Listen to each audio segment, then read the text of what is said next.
Salam sehat teman-teman, kita akan membahas satu topik yang merupakan salah satu penyakit yang momok di Indonesia, atau bisa dikatakan sebenarnya pandemi juga ya.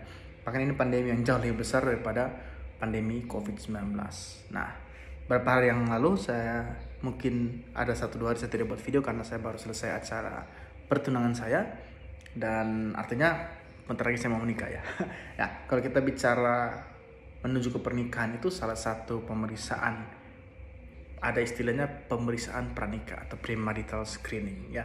Dan tujuan premarital screening itu untuk pasangan itu bisa tetap sehat, lalu mencegah juga penyakit-penyakit yang bisa menyebabkan atau penyakit-penyakit yang menular secara kongenital dari orang tua ke anak gitu ya. Jadi kita bisa mengetahui ada risiko-risiko itu atau tidak, dan kita bisa mencegahnya. Nah, salah satu pemeriksaan screening itu adalah pemeriksaan HIV AIDS atau Human Immunodeficiency Virus. Virus yang menyebabkan sistem kekebalan tubuh kita melemah. HIV ini sendiri satu momok, satu pandemi ya. Kenapa disebut pandemi? Karena memang dia sudah meluas di seluruh Indonesia dengan jumlah pasiennya itu di atas 500.000, sangat banyak. Makanya dia masuk kriteria pandemi. Dan luar biasanya lagi, dari kurang lebih mungkin tahun 70-an mungkin ya ditemukannya pertama kali HIV di Indonesia, sampai sekarang sudah 2024 tidak berhenti juga pandemi itu.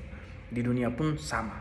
Jadi HIV itu pandemi terbesar, tapi juga pandemi yang tidak selesai-selesai gitu ya. Nah, kenapa seperti itu ya? Memang banyak faktor yang membuat pandemi HIV ini tidak selesai-selesai. Tapi di video singkat kali ini saya akan fokus pertama-tama kepada data-data HIV ya. Jadi saya akan menunjukkan satu informasi menarik, yaitu data temuan kasus baru HIV di Indonesia.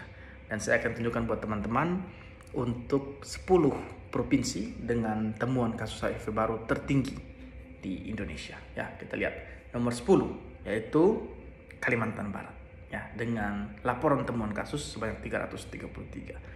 Yang kedua itu NTT dengan kasus 358. NTT itu daerah saya. Kemudian Sulawesi Selatan dengan 413, lalu Banten 622, Sumatera Utara 893, lalu masuk ke DKI Jakarta 1229, Bali 1680, 3 besarnya Jawa Tengah 2008, Jawa Timur 2442, dan Jawa Barat 2575. Itu yang kasus baru ya di 2023. Jadi tertingginya itu Jawa Barat, nomor 2 Jawa Timur, nomor 3 Jawa Tengah. Nah, sekarang teman-teman dari mana nih? Masuk 10 ini atau tidak, atau bahkan masuk 3 terbesar ya yang mengalami temuan kasus baru HIV tertinggi.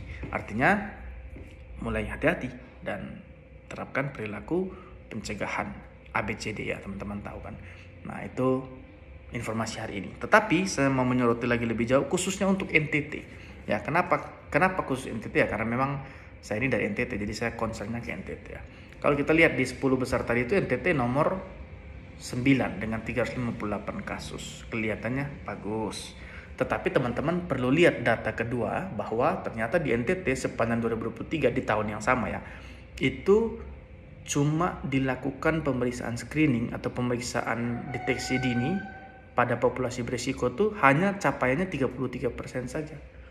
Jadi dari misalnya ada 100 orang dengan perilaku berisiko, misalnya pekerja seks, kemudian LSL, MSM gitu ya.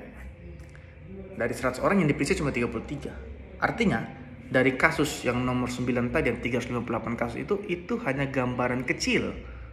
Ternyata NTT banyak yang tidak diperiksa.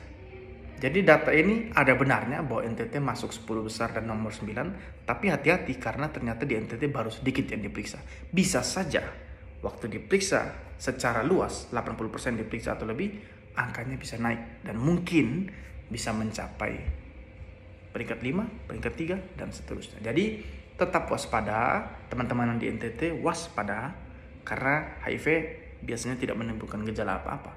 Orangnya sehat, ganteng-ganteng. Ya bukan berarti semua yang ganteng dan sehat itu HIV. Tetap waspada, lakukan ABCD.